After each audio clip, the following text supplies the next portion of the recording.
ক্লাসরুমে টিফিন বক্সের খাবার খেয়ে খুদে ছাত্রের মৃত্যু। স্কুল শিক্ষক শিক্ষিকাদের বিরুদ্ধে কর্তব্যে গাফিলতির অভিযোগ। মৃত ছাত্রের নাম সাকিবুল আলম, বয়স 5, Katigora holy flower senior secondary স্কুলের ঘটনা। ক্লাসরুমে শিক্ষিকা থাকা সত্ত্বেও কিভাবে ঘটল ঘটনা? স্কুলে কচিকাচাদের নিরাপত্তা নিয়ে উঠছে প্রশ্ন। সমস্ত ঘটনায় বন্দী হয়েছে সিসিটিভিতে। ছাত্র মৃত্যুর ঘটনায় এলাকায় শোকের ছায়া এবং রাত্রে এই ঘটনার প্রতিবাদে কার্যত বিক্ষোভ দেখান স্থানীয়রা।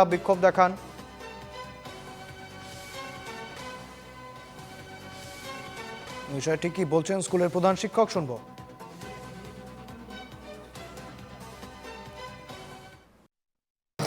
আজকে যে ঘটনা, যেটা দুর্ঘটনা ঘটছে, এটা লাগিয়ে আপনার স্কুলটা লায়াবল কিনা? 100% যদি আমি একজন অভিভাবক হিসাবে যাই, তাহলে আমি কোনো সময় হয়তো লায়াবল ধরতেছি, কিন্তু স্কুল কর্তৃপক্ষ হিসাবে আমি 50% করি। কোল্ড ড্রিঙ্কস, চিপস এগুলার এন্ট্রি আপনারা বন্ধ করছেন না? বন্ধ করছি।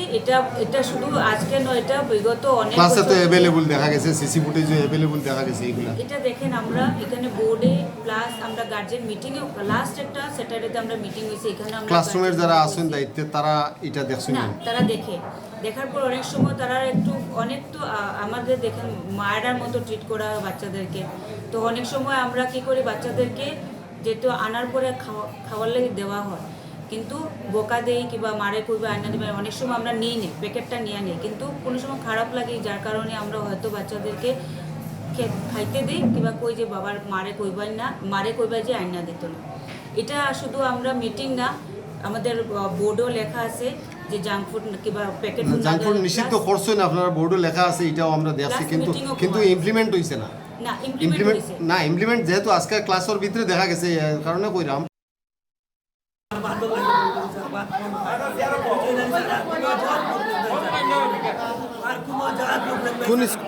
কোন স্কুলে পড়ে? কোন ক্লাসে পড়ে? কেজি 1। তার কোনো অসুবিধা, রোগ কিছু আসেল নি? সকালে আমি তুলিয়া দিছি, আমার হাতে আমি তো আমার ছেলে আমি তুলিয়া দিছি। বাংলা স্যার রাত্রে ভাত খাইছে, সকালেও ভাত খাইছে স্যার। তোমার বাচ্চার নাম কিতা? বাচ্চার নাম হলো সাকিব আলম স্যার। তোমার নাম কিতা? বাবার নাম? হারিসুদ্দিন। বাড়ি গঙ্গাপুর খাড়িগোড়া পার্ট 2। তোমার কোনো অভিযোগ আছে নি কেউ তারে মারছে উঠছে?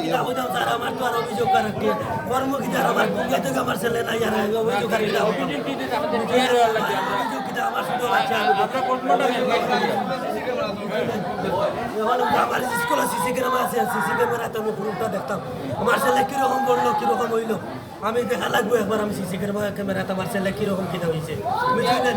ওটা আমি আপনার কাছে চাই, ওটা আমি আবার দেখতাম বুঝলেন। সঙ্গে রয়েছেন প্রতিনিধি প্রদীপ্ত পুরকাস্ত, জানবো আরো বিস্তারিত। প্রদীপ্ত, ঠিক কিভাবে ঘটলো এই ঘটনা, কি জানা যাচ্ছে? বিষয়টা একদম খুবই দুঃখজনক। গতকালকে যে কাঠিগড়ার হোলি ফ্লাওয়ার স্কুলে যে ঘটনাটা ঘটেছে, অত্যন্ত মর্মান্তিক এবং মর্মান্তিক, এবং অভিভাবক সহ সবাই বলছেন যেটা কর্তৃপক্ষের পুরোপুরি গাফলতি। কারণ ছাত্র বাড়ি থেকে কি টিফিন নিয়ে আসে বা আসে না সেসব দেখার দায়িত্ব কিন্তু স্কুল কর্তৃপক্ষের এবং সংশ্লিষ্ট ওই ক্লাসের শিক্ষকের। কিন্তু আমরা সিসিটিভি ফুটেজে দেখতে পেলাম যে ছেলেটা কিছু একটা খাচ্ছে। এখন পর্যন্ত কি খেয়েছে সেটা পোস্টমর্টম রিপোর্ট না আসা পর্যন্ত জানা যাবে না, কিন্তু বাইরে বাইরে শোনা যাচ্ছে, একজন বলছেন জলের বোতলের যে ছিপি সেটা মুখে আটকে গেছে, কেউ বলছেন চিপস গলায় আটকে গেছে, হয়তো কিছু একটা বা ম্যাগি আটকে গেছে। যাই হোক, কিন্তু তারপরও যেটা আমরা সিসিটিভি ফুটেজে দেখলাম যে ব্যাপারটা এমন হয়েছে যে টিচার ছিলেন দুজন, অন্য বাচ্চারা সেই শিক্ষকদের ডাকছেন এইভাবে যে একটা ছেলে পড়ে গেছে, ওনারা গল্প করছেন, সিসিটিভি ফুটেজে এটাও দেখা গেছে। তো মোটামুটি একটা গাফিলতি তো থেকেই যায়। গাফিলতি পুরোপুরি একটা স্কুল কর্তৃপক্ষ এবং সংশ্লিষ্ট প্রিন্সিপাল যিনি, এবং উনিও যে পরবর্তীতে সাংবাদিককে বলেছেন আমরা সবকিছু দেখি, আমরা বাড়িতে বলে দিই, কিন্তু ওরা বলে দেন ঠিকই, সবকিছু করে দেন, কিন্তু ইমপ্লিমেন্ট হয় কিনা সেসব তারা দেখেন না। এই হচ্ছে মোদ্দা কথা, যার দরুন একটি 5 বছরের শিশু অকালেই কাল মারা যেতে বাধ্য হলো।